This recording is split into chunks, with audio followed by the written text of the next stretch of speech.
남편은 치매라더니 젊은 여자 이름만 또렷했다. 일막 치매 진단을 받던 날, 그날 병원 복도는 유난히 춥게 느껴졌습니다. 차가운 형광등 불빛 아래 나는 남편의 손을 꼭 잡고 있었습니다. 그의 손은 예전보다 훨씬 마른 것 같았습니다. 언제부터였을까요? 이렇게 작고 힘없어 보이던 그의 손이. 의사는 MRI 필름을 모니터에 띄워놓고 설명하기 시작했습니다.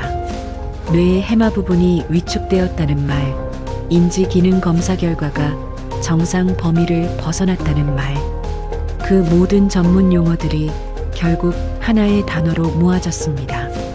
초기 치매입니다. 남편은 의사의 말을 듣고도 멍하니 창밖만 바라보았습니다. 무슨 말인지 이해했는지조차 불분명했습니다. 그의 눈빛은 어딘가 먼 곳을 향해 있었고 나는 그 눈빛을 보면서 가슴 한쪽이 무너져 내리는 것을 느꼈습니다.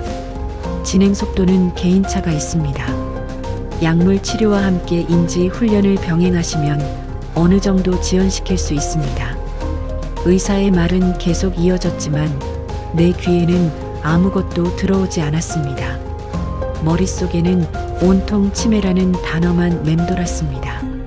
사람의 기억이 사라진다는 것, 그것이 무엇을 의미하는지 나는 알고 있었습니다. 내 어머니도 그렇게 가셨으니까요.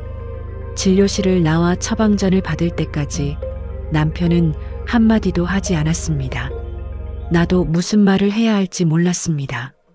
위로의 말, 괜찮다는 말, 그 어떤 말도 지금의 현실을 바꿀 수는 없었습니다.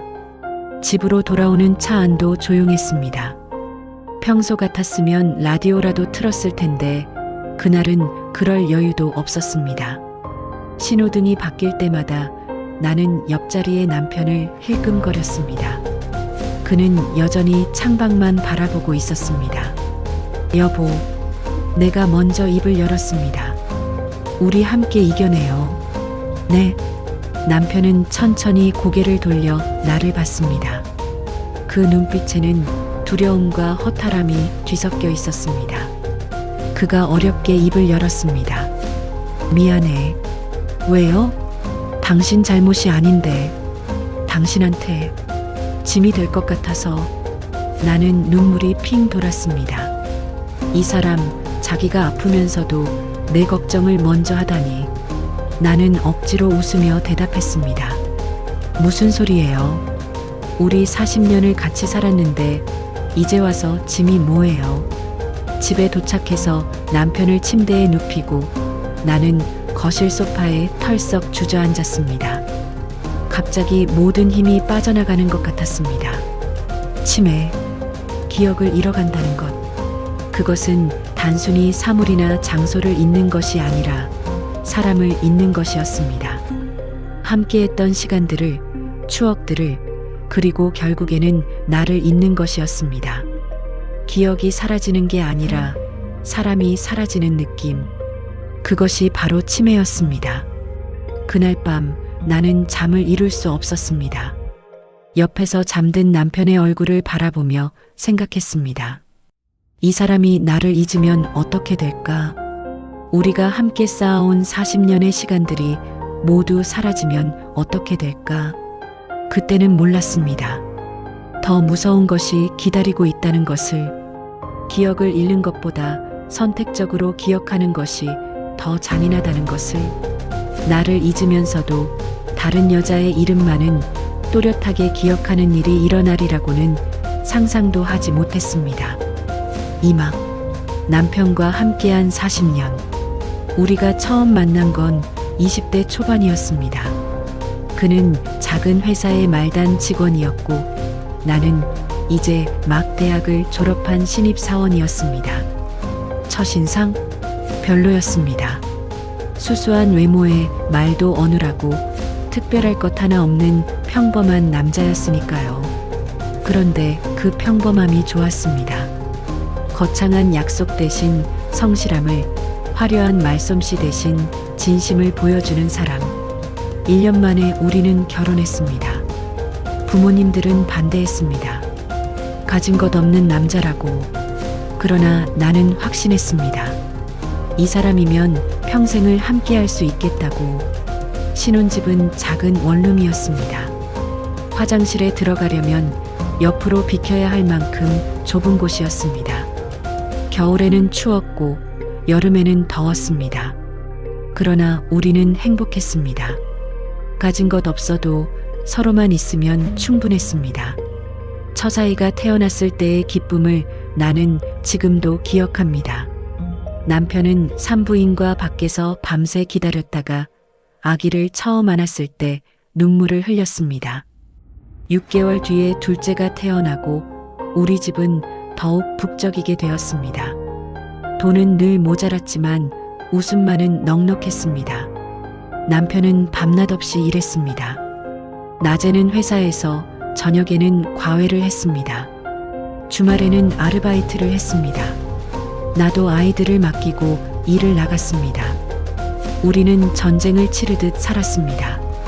아이들 학비를 대기 위해, 더 나은 집으로 이사하기 위해, 그리고 조금씩 저축을 하기 위해. 시간이 흘러 아이들이 대학에 갔습니다. 둘 다 장학금을 받았습니다. 그날 남편은 소주를 마시며 울었습니다. 여보, 우리 해냈어. 우리 애들, 우리보다 더 나은 인생을 살 수 있을 거야. 그의 말이 맞았습니다. 큰애는 대기업에 취직했고 작은애는 공무원이 되었습니다. 둘 다 좋은 사람 만나 결혼했습니다. 손주들도 생겼습니다. 우리는 이제 편안한 노년을 맞이할 수 있을 것 같았습니다. 50대 중반 남편이 명예퇴직을 했습니다. 회사가 구조조정을 단행했고 남편은 퇴직금을 받고 나왔습니다. 처음에는 좀 상실감이 있었지만 곧 적응했습니다. 이제 둘이서 여행도 다니고 취미 생활도 하며 여유롭게 살 수 있을 것 같았습니다. 실제로 그렇게 살았습니다. 1년에 한두 번씩 여행을 갔습니다.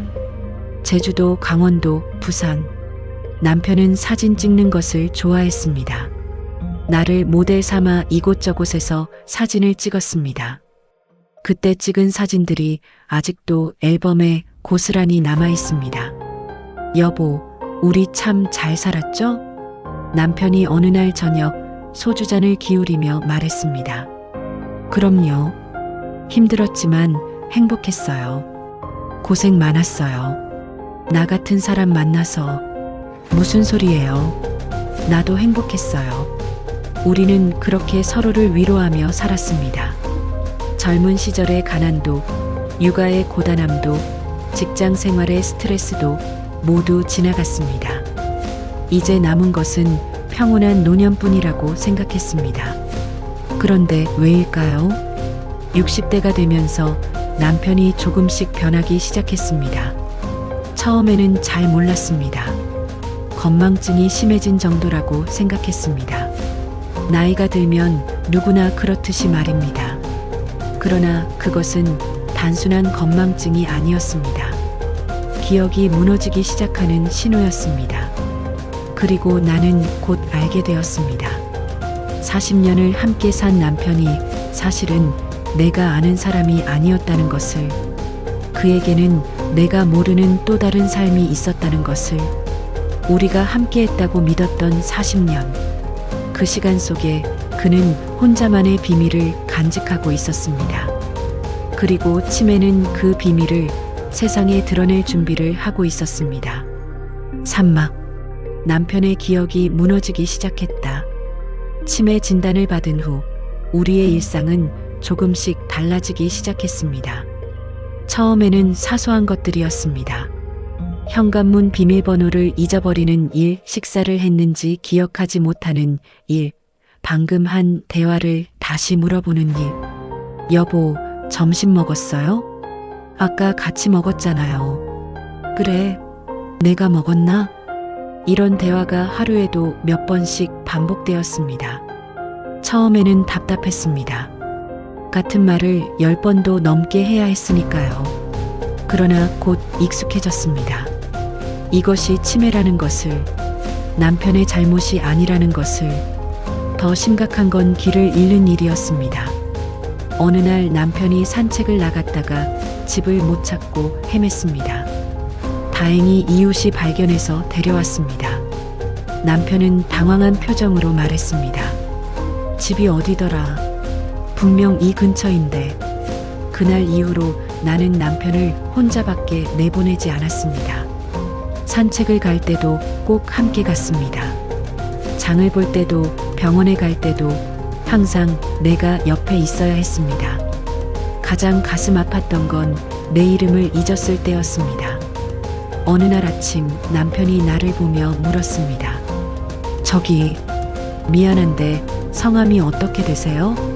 그 순간 나는 울음이 터질 것 같았습니다. 40년을 함께 산 아내의 이름을 잊다니. 나는 참아내며 대답했습니다. 김정숙이에요.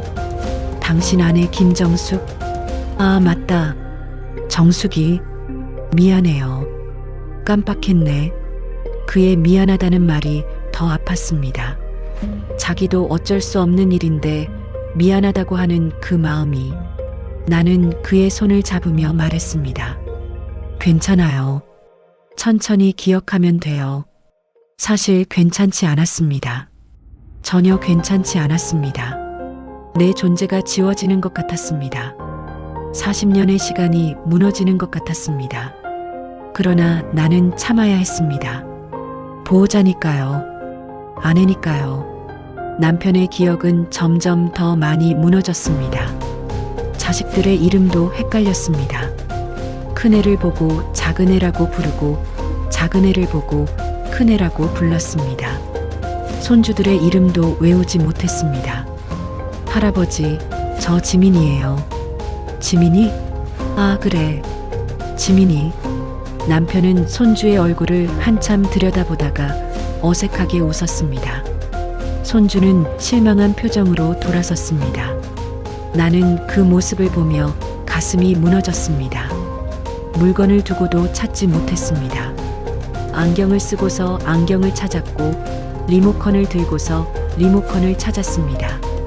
열쇠는 아예 사용할 수 없게 되었습니다. 어디에 뒀는지 기억하지 못하니까요. 여보, 열쇠 어디 뒀어요? 서랍에 있어요.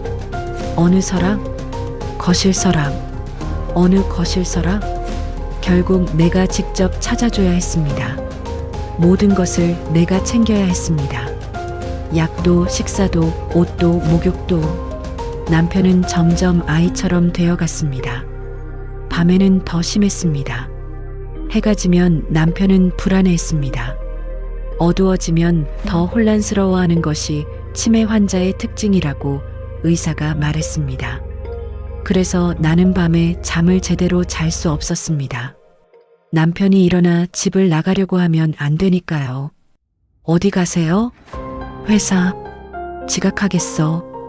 당신 이미 퇴직했어요. 이제 안 나가도 돼요. 아니야, 늦었어. 가야 해. 그를 진정시키는 데만 1시간이 걸렸습니다. 그리고 겨우 재우면 새벽에 또 일어났습니다. 이번에는 화장실을 못 찾아 헤맸습니다. 나는 지쳐갔습니다. 육체적으로도 정신적으로도. 그러나 어쩔 수 없었습니다. 이 사람은 내 남편이니까요. 40년을 함께 산 동반자니까요. 내가 돌보지 않으면 누가 돌보겠습니까? 그렇게 생각하며 버텼습니다. 치매가 진행되어도 우리는 함께 이겨낼 수 있을 거라고, 서로를 의지하며 살 수 있을 거라고. 그러나 나는 곧 깨닫게 되었습니다. 남편이 잊은 것은 내 이름만이 아니었다는 것을, 그리고 기억하는 것도 있었다는 것을, 아주 또렷하게 선명하게 기억하는 이름이 있었다는 것을. 사막. 그런데 그 이름만 또렷했다. 변화는 아주 사소한 순간에 시작되었습니다. 어느 날 저녁 남편과 함께 저녁 식사를 하고 있을 때였습니다. 남편은 멍하니 밥을 먹다가 갑자기 입을 열었습니다. 은주는 잘 있나? 나는 숟가락을 든 채로 멈췄습니다. 은주? 그게 누구예요? 남편은 당황한 듯 나를 봤습니다. 그리고 곧 고개를 저으며 말했습니다. 아니, 그냥 누구냐고요. 은주가 누구예요? 잘 모르겠어. 왜 그런 말을 했는지. 남편은 진짜로 기억하지 못하는 것처럼 보였습니다. 나는 더 이상 묻지 않았습니다. 치매 때문에 헛소리를 한 거겠지 생각했습니다. 그러나 가슴 한구석이 묘하게 불편했습니다. 며칠 후 같은 일이 또 일어났습니다. 이번에는 밤의 잠결에였습니다. 남편이 잠꼬대를 했습니다. 은주야, 미안해. 나는 깜짝 놀라 남편을 흔들어 깨웠습니다. 여보. 남편은 눈을 떴습니다. 어리둥절한 표정이었습니다. 왜 그래요? 지금 잠꼬대했어요. 은주라고. 은주? 네. 은주가 누구냐고요. 남편은 한참을 생각하더니 고개를 저었습니다. 모르겠는데 누구더라. 나는 답답했습니다. 대체 은주가 누구길래 치매에 걸려 모든 것을 잊어가는 남편의 입에서 그 이름만 계속 나오는 걸까요? 휴대폰을 확인하기 시작한 건 그때부터였습니다. 남편의 휴대폰은 내가 관리했습니다. 비밀번호도 내가 알고 있었습니다. 남편은 스마트폰 사용법을 자꾸 잊어버렸기 때문에 내가 대신 확인해줘야 했습니다. 전화 기록을 보는 순간 나는 숨이 멎는 것 같았습니다. 최근 통화 목록에 은주라는 이름이 여러 번 보였습니다. 발신도 있고 수신도 있었습니다. 가장 최근 통화는 사흘 전이었습니다. 손이 떨렸습니다. 나는 그 번호를 눌러보려다가 멈췄습니다. 무서웠습니다. 전화를 해서 대체 누가 받을지, 어떤 목소리가 들릴지 무서웠습니다. 문자 메시지도 확인했습니다. 은주와 주고받은 문자가 몇 개 있었습니다. 요즘 어떠세요? 건강하시죠? 잘 지내요. 당신은? 저도 잘 지내요. 보고 싶네요. 보고 싶다고? 내 남편에게? 대체 이 여자는 누구란 말입니까? 나는 남편의 옷장을 뒤지기 시작했습니다. 무엇이라도 단서를 찾고 싶었습니다. 옷장 깊숙한 곳, 오래된 상자 속에서 편지를 발견했습니다. 봉투에는 은주라는 이름이 적혀 있었습니다. 손으로 쓴 편지였습니다. 날짜는 10년 전이었습니다. 오빠, 오랜만에 연락해서 미안해요. 나도 이제 아이가 대학생이 되었어요. 시간이 정말 빠르죠? 가끔 오빠 생각이 나요. 우리 젊었을 때 생각도 나고. 다시 만날 수 있을까요? 편지는 거기서 끝이었습니다. 남편의 답장은 없었습니다. 아니, 답장을 보냈는지 안 보냈는지 알 수 없었습니다. 나는 그 편지를 들고 멍하니 앉아 있었습니다. 은주, 이 이름이 대체 무엇을 의미하는 걸까요? 남편의 옛 여자친구, 동료, 친구. 저녁에 남편이 잠들고 난 뒤 나는 혼자 거실에 앉아 생각에 잠겼습니다. 남편은 나를 잊고 자식들을 잊고 손주들을 잊었습니다. 그러면서 은주라는 이름만은 또렷하게 기억하고 있었습니다. 아니, 기억이라기보다는 본능처럼 그 이름을 불렀습니다. 의식하지 않아도 자연스럽게 그 이름이 나왔습니다.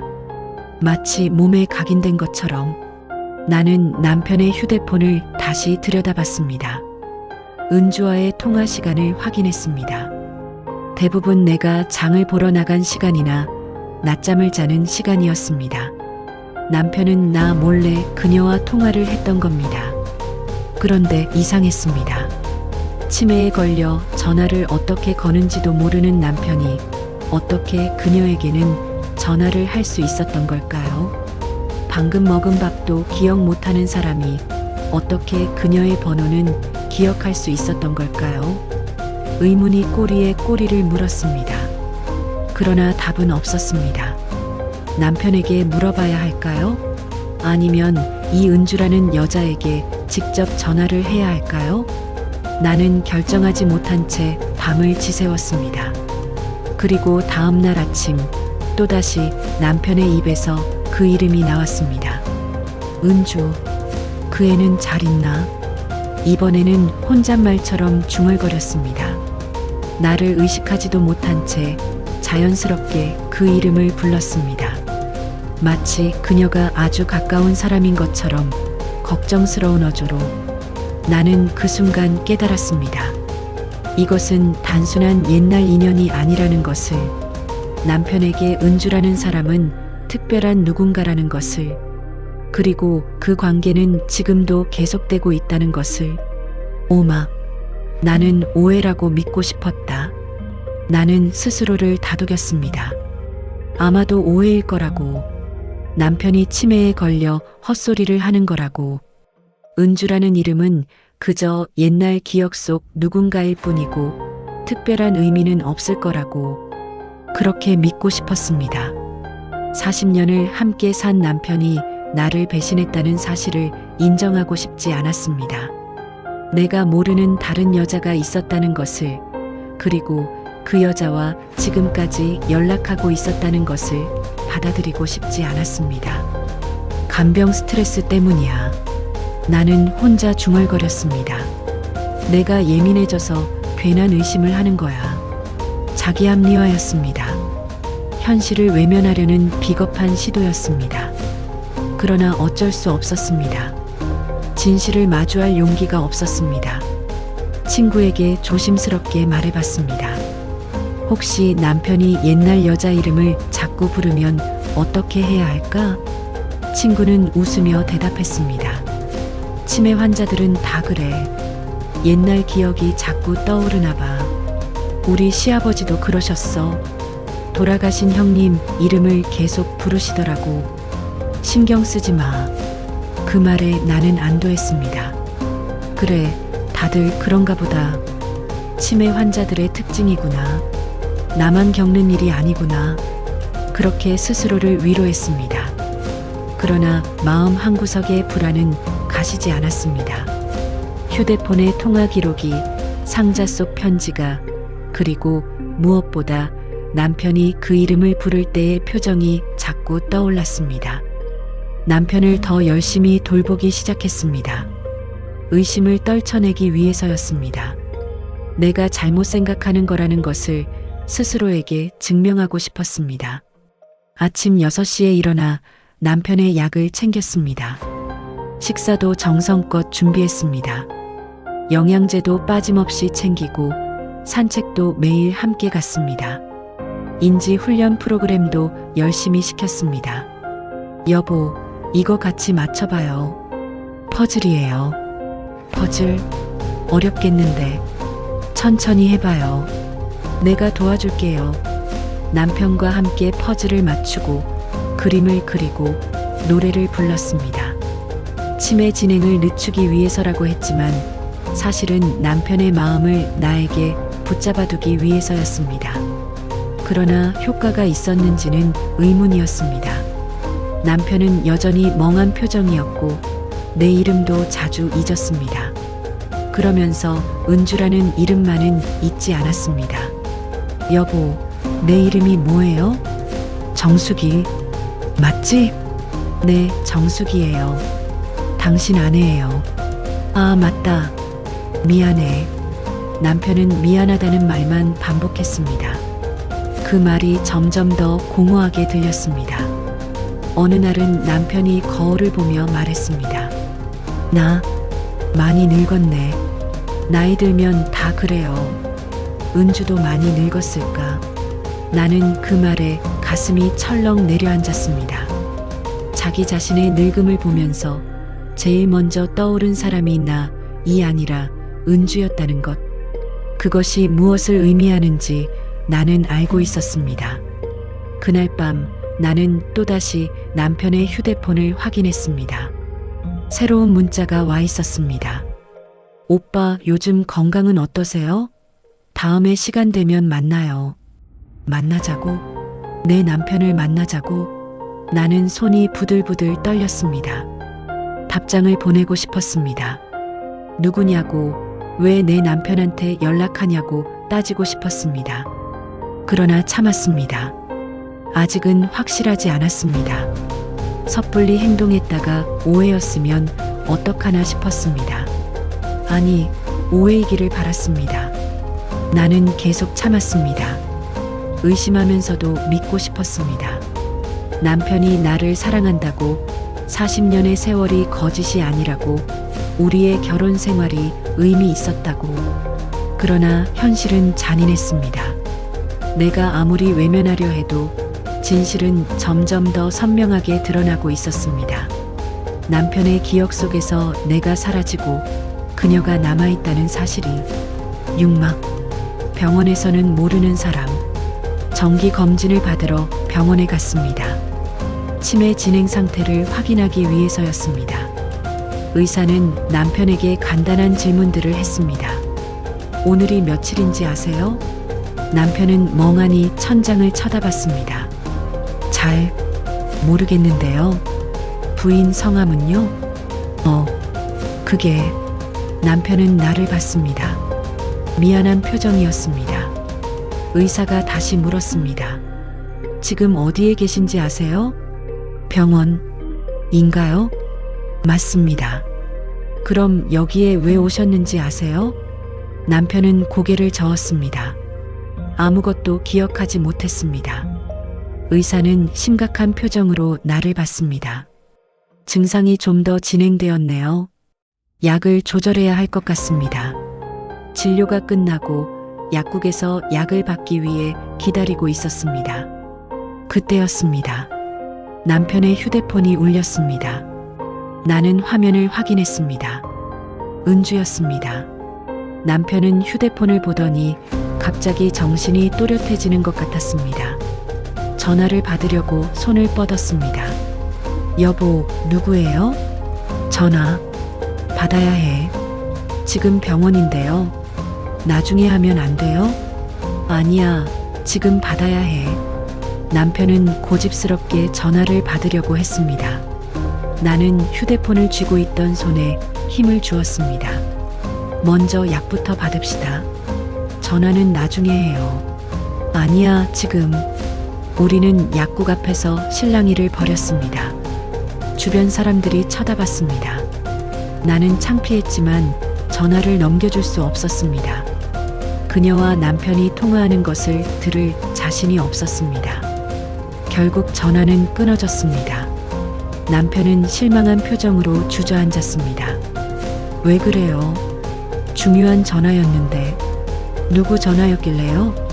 그게 누구더라? 남편은 또다시 멍한 표정이 되었습니다.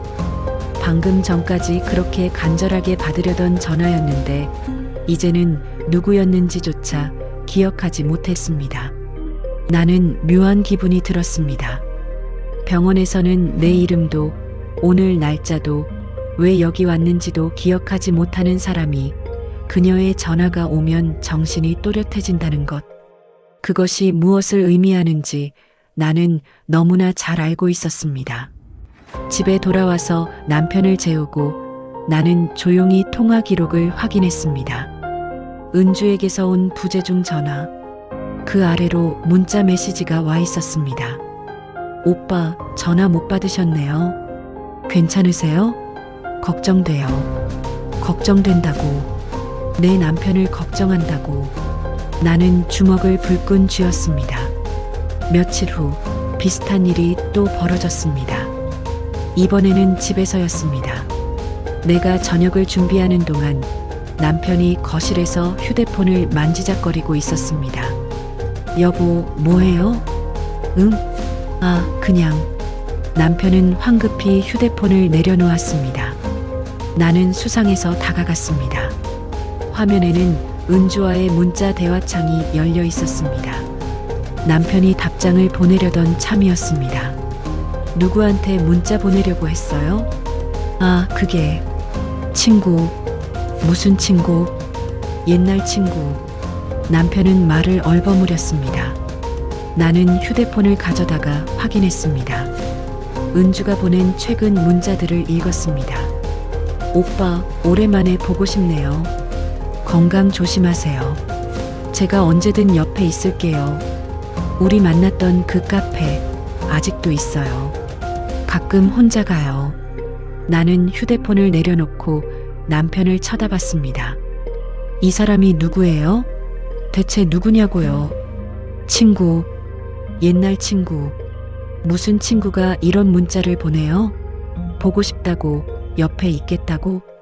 남편은 대답하지 못했습니다. 아니, 대답하지 않는 것인지 못하는 것인지 알 수 없었습니다. 그저 고개를 숙이고 있을 뿐이었습니다. 나는 참았던 울분이 터져 나왔습니다. 당신, 나는 기억도 못하면서 왜 이 여자는 기억해요? 내 이름도, 우리 애들 이름도 잊어버리면서 왜 이 여자 이름만은 또렷해요? 미안해. 미안하다고만 하지 말고 대답해요. 이 여자가 대체 누구냐고요? 나는 소리를 질렀습니다. 평생 남편한테 소리를 질러본 적이 없었는데 그날은 참을 수가 없었습니다. 40년 동안 쌓아온 신뢰가 무너지고 있었습니다. 남편은 울기 시작했습니다. 어린애처럼 눈물을 흘렸습니다. 미안해. 잘 모르겠어. 머리가 너무 복잡해. 그 모습을 보니 나도 힘이 빠졌습니다.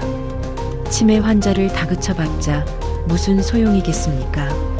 제대로 된 답을 들을 수도 없을 텐데. 나는 남편을 침실로 데려가 눕혔습니다. 그리고 거실로 나와 소파에 앉았습니다. 손이 떨렸습니다.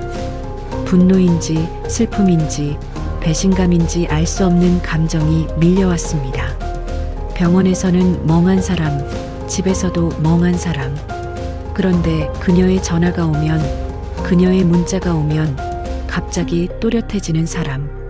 의사는 치매라고 했지만 그의 욕망은 건강했습니다. 그의 기억은 선택적이었습니다. 나는 그날 밤 결심했습니다. 더 이상 피할 수 없다고, 진실을 마주해야 한다고, 은주가 누구인지, 남편과 어떤 관계인지, 그리고 왜 지금까지 연락하고 있는지 알아야 한다고. 칠막, 숨겨진 연락. 다음 날부터 나는 본격적으로 조사를 시작했습니다. 남편의 휴대폰, 서랍, 옷장, 책상, 모든 것을 뒤졌습니다. 40년을 같이 살면서 남편의 물건을 몰래 뒤진 적은 처음이었습니다. 옷장 매니 선반, 오래된 신발 상자 속에서 또 다른 편지들을 발견했습니다. 봉투가 여러 개 있었습니다. 모두 은주라는 이름으로 보낸 것들이었습니다. 첫 번째 편지는 20년 전 것이었습니다. 오빠, 그동안 잘 지냈어요? 저는 결혼했어요. 아이도 낳았고요. 그런데 가끔 오빠 생각이 나요. 우리가 함께했던 시간들이 자꾸 떠올라요. 행복하게 살고 있어요? 두 번째 편지는 15년 전이었습니다. 오빠, 오랜만이에요. 아이가 이제 초등학생이 되었어요. 제 인생에서 가장 소중한 보물이에요. 오빠도 행복하게 살고 있기를 바라요. 세 번째, 네 번째, 다섯 번째. 편지는 계속 이어졌습니다. 몇 년에 한 번씩 은주는 남편에게 편지를 보냈습니다. 그리고 남편은 그 편지들을 모두 간직하고 있었습니다. 가장 최근 편지는 5년 전 것이었습니다. 오빠, 이제 우리도 나이가 들었네요. 아이는 대학생이 되었고 저는 곧 50이 되어요. 세월이 빠르죠? 그래도 오빠는 여전히 제 기억 속에 있어요. 언젠가 다시 만날 수 있을까요? 나는 편지를 읽으며 온몸이 떨렸습니다. 20년 동안 은주는 남편과 연락을 유지해 왔습니다. 편지로, 그리고 아마도 전화와 문자로. 남편의 컴퓨터도 확인했습니다. 비밀번호는 우리 결혼기념일이었습니다. 얼마나 아이러니한지. 결혼기념일을 비밀번호로 쓰면서 다른 여자와 연락하고 있었다니. 이메일 기록을 뒤졌습니다. 은주와 주고받은 이메일이 수십 통 있었습니다. 대부분 안부를 묻는 내용이었지만 가끔은 과거를 회상하는 내용도 있었습니다. 오빠 기억나요? 우리 처음 만났던 그 봄날. 벚꽃이 참 예뻤었죠. 기억하죠? 당신이 하얀 원피스를 입고 있었어요. 오빠는 정말 기억력이 좋네요. 전 그 옷까지는 기억 못했는데 잊을 수가 없어요. 내 인생에서 가장 아름다웠던 순간이니까. 나는 화면을 보다가 그만 모니터를 끄고 말았습니다. 더 이상 볼 수가 없었습니다. 내 인생에서 가장 아름다웠던 순간이라고? 나와 결혼한 날이 아니라 그녀를 만난 날이? 침실로 가서 잠든 남편을 봤습니다. 평화로운 얼굴로 잠들어 있었습니다. 아무것도 모르는 표정이었습니다. 아니, 정말 모르는 걸까요? 치매를 핑계로 나를 속이고 있는 건 아닐까요? 나는 복잡한 심정으로 거실로 나왔습니다. 휴대폰 통화 기록을 자세히 분석했습니다. 은주와의 통화 시간, 빈도, 통화 길이, 모든 것을 적어가며 정리했습니다. 최근 3개월 동안 일주일에 한두 번씩 통화가 있었습니다. 통화 시간은 짧게는 5분, 길게는 30분이었습니다. 대부분 내가 외출한 시간대였습니다. 문자 메시지도 자세히 읽었습니다. 은주의 문자는 다정했습니다. 남편을 걱정하고 보고 싶어하고 안부를 물었습니다. 마치 오래된 연인처럼. 남편의 답장은 간단했습니다. 대부분 잘 지내요. 고마워요. 보고 싶네요. 같은 짧은 말들이었습니다. 치매 때문에 긴 문장을 쓰기 어려웠을 겁니다. 그러나 그 짧은 말 속에도 감정은 담겨 있었습니다. 나는 통화 기록 중 가장 최근 것을 발견했습니다. 이틀 전이었습니다. 내가 마트에 간 사이 남편은 은주와 15분 동안 통화했습니다. 무슨 이야기를 나눴을까요? 치매에 걸린 남편이 제대로 대화를 할 수 있었을까요? 아니면 은주가 일방적으로 말하고 남편은 들었을까요? 음성 메시지도 있었습니다. 은주가 남긴 것이었습니다. 나는 떨리는 손으로 재생 버튼을 눌렀습니다. 오빠, 요즘 어떻게 지내세요? 전화 받기 힘드시면 이렇게 메시지 남길게요. 제가 얼마 전에 우리 자주 가던 그 공원 갔었어요. 변한 게 하나도 없더라고요. 오빠도 기억나시죠? 거기서 우리 많은 시간을 보냈잖아요. 언제 한번 같이 가요. 안녕히 계세요. 목소리는 부드러웠습니다. 60대로 들렸습니다. 내 또래였습니다. 그녀의 목소리에는 그리움이 묻어 있었습니다. 나는 휴대폰을 내려놓고 고개를 떨구었습니다. 이것은 단순한 옛날 인연이 아니었습니다. 20년 넘게 이어져 온 관계였습니다. 편지로 시작해서 이메일로, 전화로, 문자로 계속된 연락이었습니다. 가장 충격적인 것은 남편이 그녀를 잊지 않았다는 사실이었습니다. 나를 잊고 자식들을 잊고 모든 것을 잊어가면서도 은주만은 기억하고 있었습니다.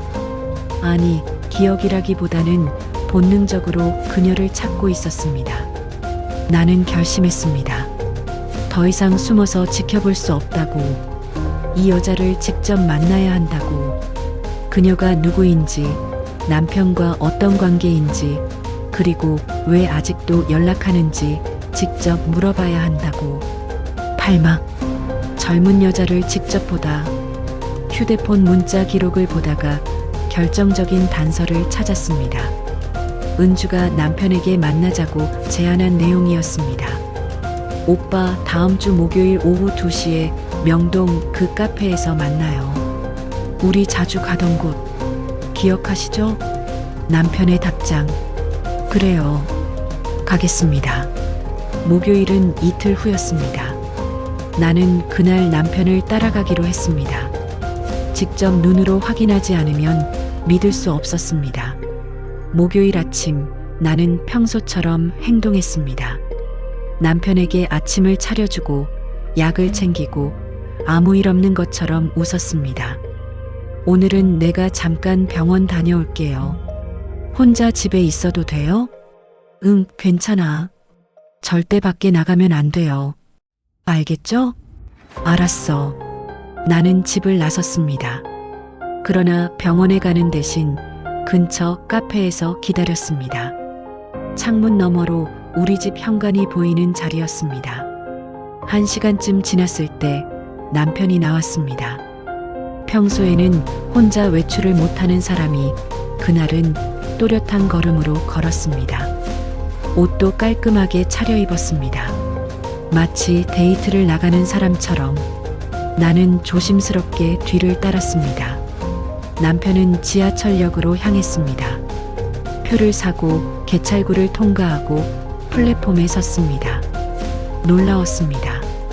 평소에는 지하철 타는 법도 잊어버리는 사람이 그날은 모든 것을 기억하고 있었습니다. 명동역에서 내려 카페로 향했습니다. 나는 멀찍이 떨어져서 따라갔습니다. 심장이 터질 것 같았습니다. 곧 그녀를 보게 될 것입니다. 20년 동안 남편과 연락해온 여자를. 카페 앞에 도착했습니다. 남편은 잠시 망설이다가 안으로 들어갔습니다. 나는 카페 맞은편 가게에 숨어서 지켜봤습니다. 5분쯤 지났을 때 한 여자가 나타났습니다. 60대 초반으로 보였습니다. 깔끔한 옷차림에 화장도 했습니다. 머리는 단정하게 묶었고 가방은 명품이었습니다. 한눈에 봐도 돈 있고 여유 있는 여자였습니다. 그녀가 카페로 들어갔습니다. 나는 숨을 죽이고 창문을 통해 안을 들여다봤습니다. 남편이 일어나 그녀를 맞이했습니다. 두 사람은 악수를 했습니다. 아니, 악수보다는 손을 꼭 잡는 것처럼 보였습니다. 그리고 마주 앉았습니다. 나는 카페 안으로 들어갔습니다. 구석자리에 앉아서 두 사람을 지켜봤습니다. 모자를 깊이 눌러쓰고 선글라스를 꼈습니다. 남편이 나를 알아보지 못하도록. 그들의 대화는 들리지 않았지만 표정과 몸짓으로 충분히 알 수 있었습니다. 은주는 남편을 보며 미소 지었습니다. 다정한 눈빛이었습니다. 남편도 웃었습니다. 집에서는 보기 힘든 편안한 미소였습니다. 은주가 남편의 손을 잡았습니다. 테이블 위에서 두 손이 겹쳐졌습니다. 나는 그 순간 가슴이 찢어지는 것 같았습니다. 두 사람은 1시간 가까이 이야기를 나눴습니다. 은주가 주로 말하고 남편은 고개를 끄덕이며 들었습니다. 가끔 짧게 대답하는 것 같았습니다. 커피를 마시고 케이크를 나눠 먹고 또 이야기를 나눴습니다. 마치 오래된 연인처럼 편안해 보였습니다. 드디어 두 사람이 일어났습니다. 카페를 나왔습니다. 나는 재빨리 자리에서 일어나 뒤를 따랐습니다. 밖에서 두 사람은 잠시 서서 이야기를 나눴습니다. 그리고 헤어질 때 은주가 남편을 껴안았습니다. 짧은 포옹이었지만 충분히 보였습니다. 나는 그 자리에 얼어붙었습니다. 내 남편이 40년을 함께 산 내 남편이 다른 여자와 포옹하고 있었습니다. 은주가 먼저 떠났습니다. 택시를 잡아 타고 사라졌습니다. 남편은 그 자리에 서서 한참을 그녀가 사라진 방향을 바라봤습니다. 나는 다가가고 싶었습니다. 소리를 지르고 싶었습니다. 당신 지금 뭐 하는 거예요? 왜 날 속이는 거예요? 그러나 발이 떨어지지 않았습니다. 남편이 걷기 시작했습니다. 지하철역으로 향했습니다. 나는 계속 뒤를 따랐습니다. 집에 돌아올 때까지. 남편이 현관문을 열고 들어갔습니다. 나는 10분쯤 기다렸다가 집으로 들어갔습니다. 다녀왔어요. 남편은 소파에 앉아 TV를 보고 있었습니다. 내가 들어오자 돌아봤습니다. 왔어요? 병원 다녀왔어요. 당신은 집에 잘 있었어요? 응, 계속 여기 있었어. 거짓말이었습니다. 태연하게 아무렇지도 않게 거짓말을 했습니다. 나는 참았던 감정이 폭발할 것 같았습니다.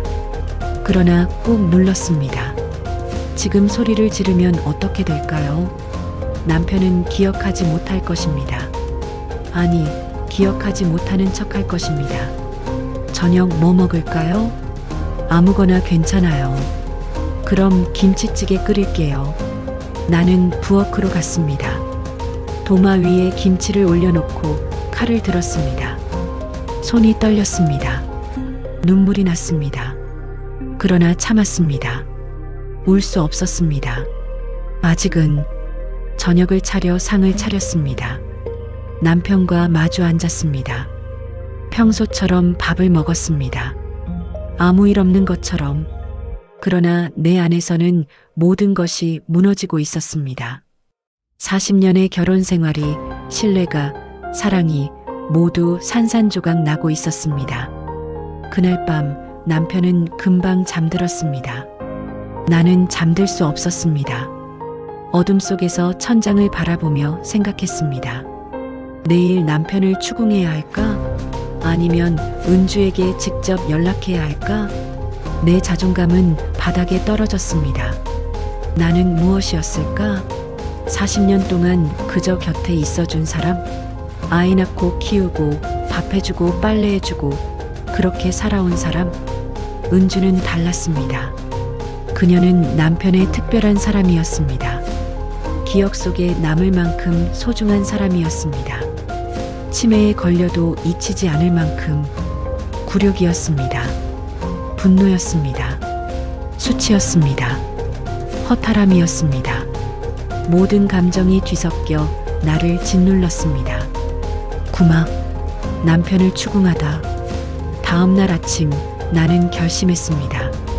더 이상 참을 수 없다고, 진실을 들어야 한다고. 아침 식사를 준비하면서 남편에게 물었습니다. 어제 어디 갔었어요? 남편은 당황한 표정을 지었습니다. 어제 집에 있었는데. 거짓말하지 마세요. 당신 명동 갔었죠? 명동? 아니, 안 갔는데. 은주 만났죠? 그 이름을 말하는 순간 남편의 얼굴이 굳었습니다. 은주를 어떻게? 다 알아요. 당신 뒤따라갔어요. 카페에서 그 여자 만나는 것 다 봤어요. 남편은 말을 잃었습니다. 한참 동안 아무 말도 하지 못했습니다. 대체 그 여자가 누구예요? 왜 만나는 거예요?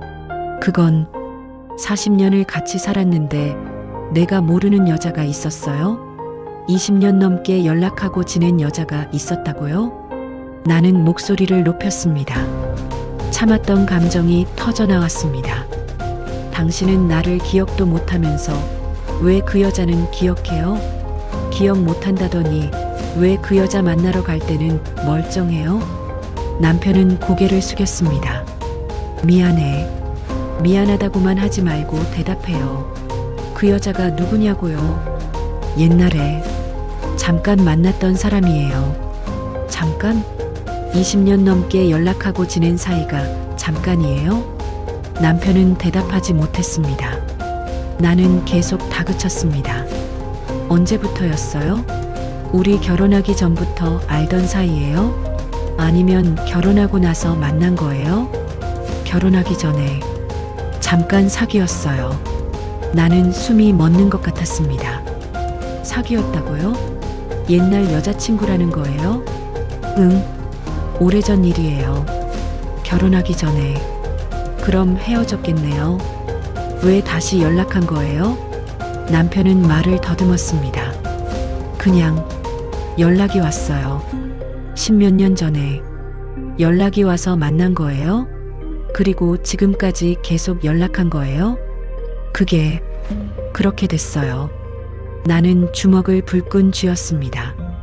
당신 나를 속인 거예요. 40년 동안 나를 속이고 다른 여자와 연락한 거예요? 아니에요. 속인 게 아니라. 그럼 뭐예요? 아내 몰래 옛날 여자친구 만나는 게 배신이 아니면 뭐예요? 남편은 울기 시작했습니다. 눈물을 흘리며 말했습니다. 미안해요. 정말 미안해요. 그냥 외로웠어요. 외로워요? 나랑 같이 있으면서 뭐가 외로워요? 그게 아니라 나이가 들면서 뭔가 허전했어요. 허전하면 아내한테 말하지 왜 다른 여자한테 가요? 남편은 대답하지 못했습니다. 나는 계속 물었습니다. 그 여자가 뭐가 좋아요? 나보다 뭐가 나아요? 그게 아니라 그럼 뭐예요? 말해봐요. 남편은 한참을 침묵하다가 어렵게 입을 열었습니다. 그 사람은 나를 젊게 만들어줘요. 나는 멍해졌습니다. 뭐라고요? 그 사람과 있으면 내가 다시 젊어진 것 같아요. 늙지 않은 것 같아요. 그래서요? 젊어진 기분을 느끼려고 아내를 배신한 거예요? 배신이 아니라 그냥 살아있다는 느낌이 필요했어요. 나는 기가 막혔습니다. 당신의 젊음을 확인하려고 내 노년을 희생시킨 거예요? 당신이 살아있는 느낌을 받으려고 나를 죽이는 거예요? 남편은 울음을 그치지 못했습니다. 나도 울었습니다. 분노와 슬픔이 뒤섞인 눈물이었습니다. 당신 정말 비겁해요. 치매를 핑계로 나를 속인 거예요. 기억 못한다고 하면서 사실은 다 기억하고 있었던 거죠? 아니에요. 진짜 기억이 안 나요. 그런데 그 사람 생각만 나면 머리가 맑아져요. 그럼 나는요?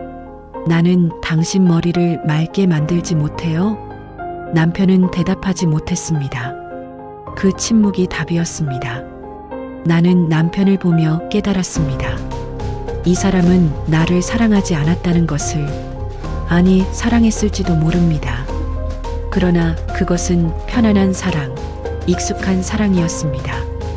반면 은주는 특별한 사랑이었습니다. 가슴 뛰는 사랑이었습니다. 나는 당신의 아내였어요. 40년 동안. 그런데 당신한테 나는 뭐였어요? 그냥 같이 사는 사람? 밥 해주고 빨래해주는 사람? 아니에요. 그럼 뭐예요? 사랑했어요? 남편은 고개를 들었습니다. 눈물 범벅이 된 얼굴로 말했습니다. 사랑했어요. 지금도 사랑해요. 거짓말. 진짜예요. 당신을 사랑해요. 고마워요. 미안해요. 그 말이 더 화가 났습니다. 사랑한다면서 왜 배신했냐고. 고맙다면서 왜 나를 아프게 했냐고. 이제 어떻게 할 거예요? 그 여자랑 계속 만날 거예요? 남편은 대답하지 못했습니다. 대답해요. 모르겠어요. 머리가 복잡해요. 나는 더 이상 말을 할 수 없었습니다. 지쳐버렸습니다. 추궁해봤자 무슨 소용이겠습니까? 남편은 제대로 된 답을 하지 못할 것입니다. 나는 식탁을 치우고 방으로 들어갔습니다. 문을 닫고 침대에 쓰러졌습니다. 온몸에 힘이 빠졌습니다. 40년. 그 긴 시간이 무너지고 있었습니다. 신막. 진짜 이유를 알게 되다. 며칠 동안 나는 남편과 제대로 말을 하지 않았습니다. 최소한의 대화만 했습니다. 밥 먹으라는 말, 약 먹으라는 말, 그게 전부였습니다. 남편도 조심스러웠습니다.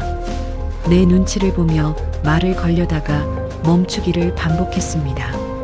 미안하다는 말을 여러 번 했지만 나는 대답하지 않았습니다. 그러던 어느 날 은주에게서 전화가 왔습니다. 남편의 휴대폰이 울렸고 나는 대신 받았습니다. 여보세요? 상대편에서 잠시 침묵이 흘렀습니다. 오빠 계세요? 은주의 목소리였습니다. 부드럽고 다정한 목소리였습니다. 남편은 지금 없어요. 저는 아내인데요. 아, 그러시군요. 실례했습니다. 그녀가 전화를 끊으려는 순간 나는 말했습니다. 잠깐만요. 우리 한번 만나서 이야기 좀 할 수 있을까요? 그게 만나주세요. 부탁입니다. 한참의 침묵 후 그녀가 대답했습니다. 알겠습니다. 내일 오후 어떠세요? 다음 날 나는 은주와 만나기로 한 카페로 갔습니다. 그녀는 이미 와서 기다리고 있었습니다. 지난번에 봤던 것보다 더 피곤해 보였습니다. 안녕하세요. 그녀가 먼저 인사했습니다. 나는 마주 앉으며 말했습니다. 처음 뵙겠습니다. 남편 아내입니다. 저도 이렇게 뵙게 되어서. 그녀는 말을 잇지 못했습니다. 어색한 침묵이 흘렀습니다. 단도직입적으로 물어볼게요. 당신은 내 남편과 무슨 관계예요? 저는 오래전에 잠깐 사귀었던 사이예요. 그걸 알아요. 그런데 왜 아직도 연락하는 거예요? 은주는 한숨을 쉬었습니다. 사정이 복잡해요. 복잡하면 설명해 주세요. 20년 넘게 남의 남편한테 연락한 이유를요. 그녀는 잠시 망설이다가 말하기 시작했습니다. 저와 오빠는 20대 때 만났어요. 진지하게 사귀었고 결혼까지 생각했죠. 그런데 집안 반대가 심했어요. 제 집이 좀 형편이 어려웠거든요. 나는 가만히 들었습니다. 결국 헤어졌어요. 오빠는 다른 분과 결혼했고 저도 몇 년 후에 결혼했어요. 그렇게 각자의 삶을 살았죠. 그럼 끝이었어야죠. 왜 다시 연락한 거예요? 15년 전쯤이었어요. 우연히 길에서 오빠를 봤어요. 반가워서 인사했고 그렇게 다시 연락하게 됐죠. 그리고 계속 만난 거예요? 자주는 아니에요. 1년에 몇 번 정도. 커피 한잔하는 정도였어요. 나는 비웃음이 나왔습니다. 커피 한 잔? 그게 전부였어요? 은주는 고개를 저었습니다. 육체적인 관계는 없었어요. 정말이에요. 그냥 옛날 이야기하고 안부 묻고 그 정도였어요. 그럼 뭐 때문에 만난 거예요? 단순히 예정 때문에? 그녀는 잠시 침묵하다가 말했습니다. 솔직히 말씀드릴게요. 저도 결혼 생활이 행복하지 않았어요. 남편은 바람을 피웠고 저는 외로웠어요. 그때 오빠를 다시 만났고 위로가 됐어요. 그래서 내 남편을 이용한 거예요? 당신 외로움을 채우려고? 이용한 게 아니에요. 오빠도 저를 필요로 했어요. 무슨 소리예요? 오빠도 외로웠어요. 아내분께 말 못하는 고민이 있었나 봐요. 나는 가슴이 철렁했습니다. 무슨 고민이요? 나이가 드는 게 두려웠대요. 자신이 쓸모 없어지는 것 같고 가족들한테 짐이 되는 것 같고 그런 이야기를 저한테 했어요. 나는 말문이 막혔습니다. 남편이 그런 고민을 했다고 나한테는 한 번도 말하지 않았는데 그래서 제가 오빠를 위로해 줬어요. 아직 필요한 사람이라고 소중한 사람이라고 그건 아내가 할 일이었어요. 당신이 할 일이 아니라 하지만 오빠는 아내분께 말하지 못했어요. 약해 보이고 싶지 않았나 봐요. 나는 숨이 막혔습니다. 남편이 나한테 약한 모습을 보이고 싶지 않았다고 40년을 함께 살았는데 그리고 한 가지 더 말씀드릴 게 있어요. 은주가 조심스럽게 말했습니다. 오빠가 치매 진단을 받고 나서 제게 전화했어요. 울면서 뭐라고 했는데요? 자기 인생이 끝난 것 같다고 모든 게 사라질 것 같다고 그래서 제가 약속했어요. 잊지 않겠다고 오빠를 기억하겠다고 나는 눈물이 났습니다. 남편이 치매 진단을 받고 제일 먼저 연락한 사람이 나이 아니라 그녀였다는 것. 그 사실이 너무 아팠습니다. 그게 제가 계속 연락한 이유예요. 오빠가 저를 기억하는 한 오빠는 완전히 사라지지 않은 거니까요. 그럼 나는요? 나는 뭐예요? 40년을 같이 산 아내는요? 은주는 조용히 말했습니다. 죄송해요. 제가 잘못했어요. 하지만 저도 오빠를 사랑했어요. 지금도 사랑해요. 나는 더 이상 말을 할 수 없었습니다. 일어나서 카페를 나왔습니다. 그녀의 죄송합니다라는 말이 뒤에서 들렸지만 돌아보지 않았습니다. 집으로 돌아오는 길에 모든 것이 이해되었습니다.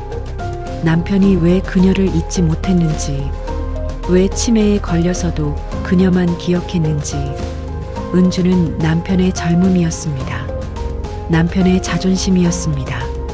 남편의 마지막 자유였습니다. 반면 나는 남편의 현실이었습니다. 늙음이었습니다. 책임이었습니다. 남편은 치매를 핑계로 삼아 그녀와의 관계를 이어왔습니다. 기억하지 못한다고 하면서 사실은 선택적으로 기억했습니다. 나는 잊고 그녀는 기억했습니다. 11막. 나는 아내였고 보호자였다. 집에 돌아왔을 때 남편은 거실에서 TV를 보고 있었습니다. 내가 들어오자 돌아봤습니다. 어디 갔었어요? 은주 만나고 왔어요. 남편의 얼굴이 굳었습니다. 왜? 만났어요? 이유를 알고 싶었어요. 당신이 왜 그 사람을 잊지 못하는지. 나는 소파에 앉으며 말했습니다. 다 들었어요. 당신이 외로웠다는 것, 나이 드는 게 두려웠다는 것, 그녀한테 위로받았다는 것. 남편은 고개를 숙였습니다. 미안해요.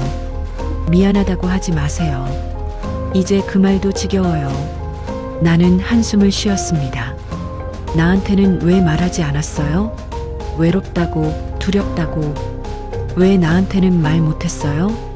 당신한테 약한 모습 보이고 싶지 않았어요. 왜요? 당신은 나를 믿고 의지하잖아요. 내가 무너지면 당신도 무너질 것 같았어요. 나는 한심하다는 생각이 들었습니다. 그래서 다른 여자한테 가서 약한 모습 보인 거예요? 그 사람은 달랐어요. 나한테 아무것도 기대하지 않았으니까. 그게 무슨 소리예요? 당신은 나한테 기대하는 게 많아요. 강한 남편, 책임감 있는 아버지, 든든한 가장. 그런데 그 사람은 그냥 나 자체를 받아줬어요. 나는 기가 막혔습니다. 내가 언제 당신한테 그렇게 강하라고 했어요? 나도 당신이 힘들 때 기대고 싶었어요. 약한 모습 보여도 괜찮았어요. 그래도 당신한테는 보이고 싶지 않았어요. 왜요? 남편은 한참을 침묵하다가 말했습니다. 부끄러웠어요. 나이 들면서 아무것도 못하는 사람이 되는 게, 당신한테 짐이 되는 게. 나는 울컥했습니다. 당신은 내게 짐이 아니에요. 평생의 동반자예요. 하지만 이제는 진짜 짐이 됐잖아요. 치매 걸려서 아무것도 못하고 당신이 다 돌봐줘야 하고. 남편도 울었습니다. 미안해요. 정말 미안해요. 나는 복잡한 감정에 휩싸였습니다. 분노도 있었고, 슬픔도 있었고, 연민도 있었습니다. 남편은 나를 배신했습니다. 그러나 동시에 고통받고 있었습니다. 늙어가는 것에 대한 두려움, 쓸모 없어지는 것에 대한 불안, 그리고 치매라는 현실. 나는 아내였습니다. 배신당한 아내였습니다. 그러나 동시에 보호자였습니다. 치매 환자를 돌봐야 하는 간병인이었습니다. 이 두 역할 사이에서 나는 갈등했습니다. 아내로서는 남편을 용서할 수 없었습니다. 그러나 보호자로서는 남편을 버릴 수 없었습니다. 이제 어떻게 할 거예요? 그 사람 계속 만날 거예요? 남편은 고개를 저었습니다. 모르겠어요. 당신이 원하면 안 만날게요. 내가 원해서가 아니라 당신이 어떻게 하고 싶은지 물어보는 거예요. 남편은 대답하지 못했습니다. 나는 깨달았습니다. 남편에게도 선택할 권리가 있다는 것을. 치매 환자라고 해서 모든 결정을 내가 할 수는 없다는 것을. 당신이 정하세요. 그 사람을 계속 만나고 싶으면 만나세요. 대신 나한테 숨기지는 마세요. 정말 괜찮아요? 괜찮지 않아요. 하지만 당신을 가둘 수는 없어요. 남편은 울었습니다. 나도 울었습니다. 그날 밤 나는 생각했습니다. 내가 정말 원하는 게 뭔지, 남편과 계속 살고 싶은지, 아니면 이혼하고 싶은지, 답은 쉽지 않았습니다. 40년의 세월이 쉽게 지워지지 않았습니다. 그러나 배신감도 쉽게 사라지지 않았습니다. 나는 아내이면서 보호자였습니다. 사랑하는 사람이면서 돌봐야 할 환자였습니다. 이 모순된 관계 속에서 나는 무엇을 선택해야 할까요? 12막 무너진 신뢰, 무너진 나. 그 후로 며칠 동안 나는 제대로 잠을 자지 못했습니다. 밤마다 생각이 꼬리를 물었습니다. 남편과 은주의 관계, 40년의 결혼 생활, 그리고 앞으로의 살.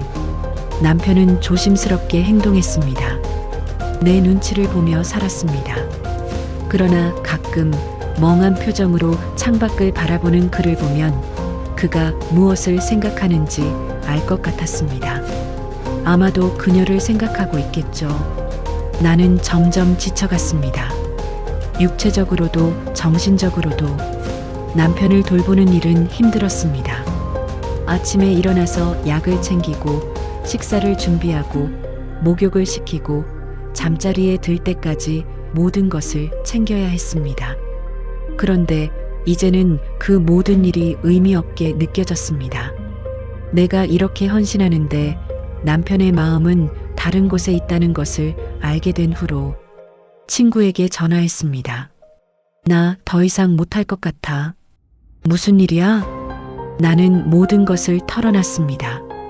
은주와의 일, 남편의 배신, 그리고 내 고통을. 친구는 한참을 듣더니 말했습니다. 이혼해.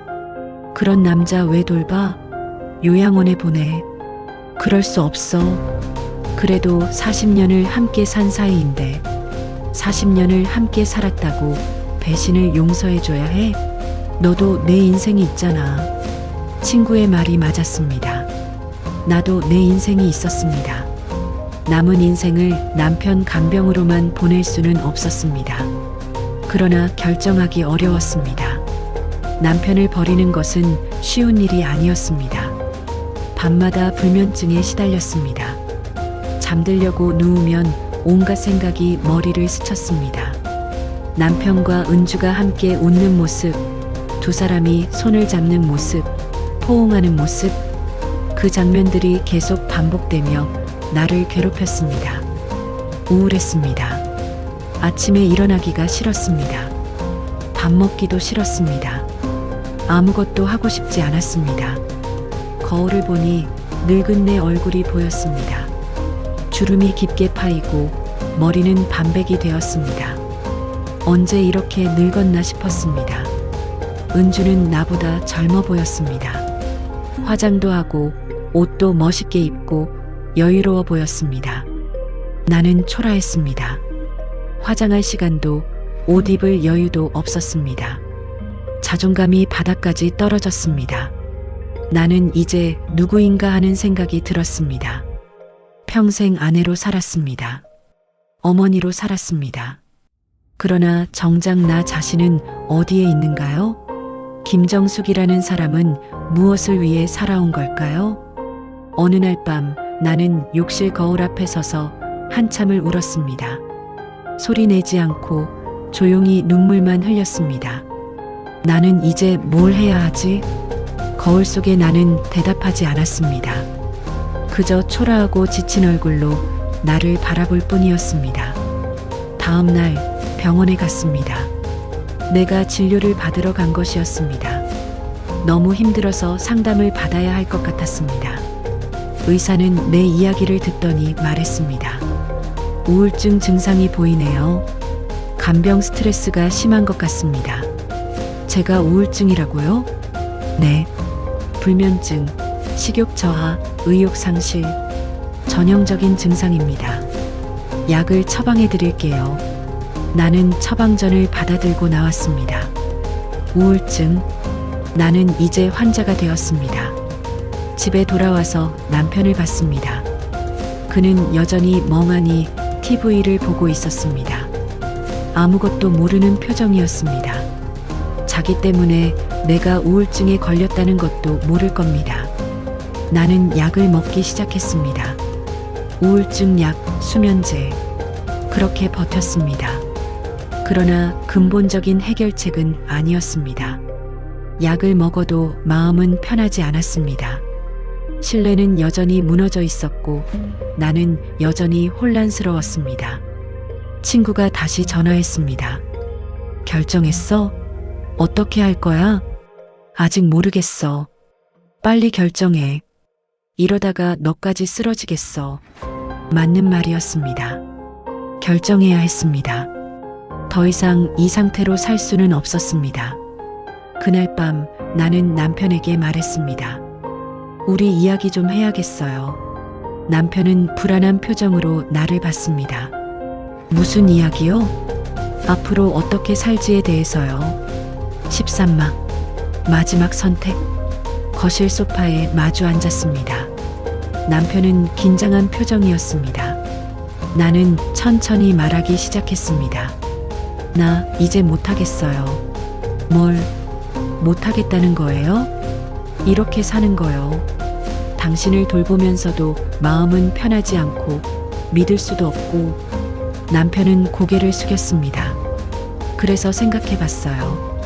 우리 앞으로 어떻게 할지. 나는 잠시 숨을 고르고 말을 이었습니다.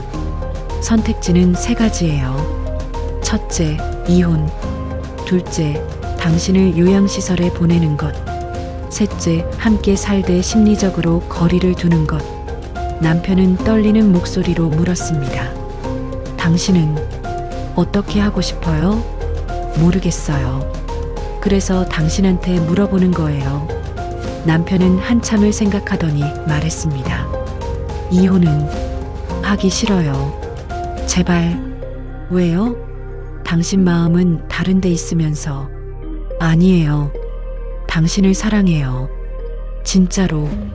나는 비웃음이 나왔습니다. 사랑한다면서 배신했잖아요. 그건 잘못했어요. 하지만 당신을 사랑하는 건 진심이에요. 나는 한숨을 쉬었습니다. 사랑이 뭔지 모르겠어요. 40년을 같이 살면서 이제 와서 사랑을 말하는 게 무슨 의미가 있어요? 의미 있어요. 당신과 함께한 시간이 전부 거짓은 아니에요. 나는 남편을 쳐다봤습니다. 그의 눈에 진심이 보였습니다. 그러나 그것만으로는 부족했습니다. 그럼 은주는요? 그 사람은 어떻게 할 거예요? 남편은 대답하지 못했습니다. 대답 못하는 거 보니 아직도 미련이 남아있나 보네요. 아니에요. 그냥 어떻게 해야 할지 모르겠어요. 나는 일어서서 창밖을 바라봤습니다. 나도 어떻게 해야 할지 모르겠어요. 당신을 용서해야 할지 버려야 할지. 한참의 침묵이 흘렀습니다. 그러다 문득 깨달았습니다. 이것은 용서나 복수의 문제가 아니라는 것을, 내가 어떻게 살고 싶은가의 문제라는 것을. 나는 돌아서서 남편을 봤습니다. 결정했어요. 뭐요? 우리 함께 살아요. 대신 조건이 있어요. 남편은 놀란 표정으로 나를 봤습니다. 조건이요? 첫째, 은주와는 완전히 연락을 끊어요. 편지도, 전화도, 문자도 전부. 알겠습니다.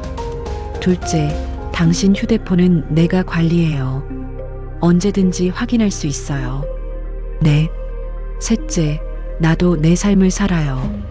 당신만 돌보는 게 아니라 내 시간도 가질 거예요. 남편은 고개를 끄덕였습니다. 그리고 마지막, 나한테 더 이상 거짓말하지 마세요. 숨기지 말고 솔직하게 말하세요. 약속할게요. 나는 남편 옆에 앉았습니다. 이건 용서가 아니에요. 그냥 포기하지 않기로 한 거예요. 40년을 포기하기엔 너무 아까우니까. 남편은 내 손을 잡았습니다. 고마워요. 정말 고마워요. 고맙다고 생각하지 마세요. 나도 내 선택이에요. 당신을 위해서가 아니라 나를 위해서 한 선택이에요. 그날 이후 우리는 새로운 방식으로 살기 시작했습니다. 남편은 은주에게 마지막 문자를 보냈습니다. 내가 옆에서 지켜보는 가운데 더 이상 연락하지 말아주세요. 제 선택입니다. 은주에게서 답장이 왔습니다. 알겠어요. 행복하세요. 그것으로 끝이었습니다. 20년 넘게 이어진 관계가 한 줄의 문자로 끝났습니다. 나는 나를 위한 시간을 만들기 시작했습니다. 일주일에 2번 친구들을 만났습니다. 한 달에 1번 혼자 여행을 갔습니다. 남편은 그 시간 동안 요양보호사의 도움을 받았습니다. 처음에는 죄책감이 들었습니다. 남편을 두고 나만 즐기는 것 같아서. 그러나 곧 깨달았습니다. 내가 건강해야 남편도 돌볼 수 있다는 것을. 남편의 치매는 계속 진행되었습니다. 점점 더 많은 것을 잊어갔습니다. 그러나 이상하게도 나는 예전만큼 괴롭지 않았습니다. 체념한 것일 수도 있고 받아들인 것일 수도 있습니다. 가끔 남편이 물었습니다. 은주는 잘 있나? 그럴 때마다 나는 대답했습니다. 모르겠어요. 이제 연락 안 해요. 그래.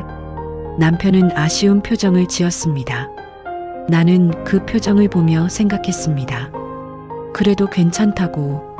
그가 그녀를 완전히 잊지 못해도 나는 내 삶을 살 테니까. 이것이 내 선택이었습니다. 복수도 아니고 용서도 아닌, 그저 계속 살아가기로 한 것. 품이 있는 단절. 그것이 내가 찾은 답이었습니다. 13화 에필로그. 그는 나를 잊었고 나는 나를 찾았다. 1년이 지났습니다. 남편의 치매는 더욱 진행되었습니다. 이제는 나를 완전히 알아보지 못할 때가 많습니다. 가끔 나를 보고 누구세요? 라고 물어봅니다. 처음에는 가슴이 아팠습니다. 그러나 이제는 담담하게 대답합니다. 당신 아내예요. 김정숙. 아, 그렇군요. 반갑습니다. 마치 처음 만난 사람처럼 인사합니다. 40년의 기억이 모두 사라진 것 같습니다.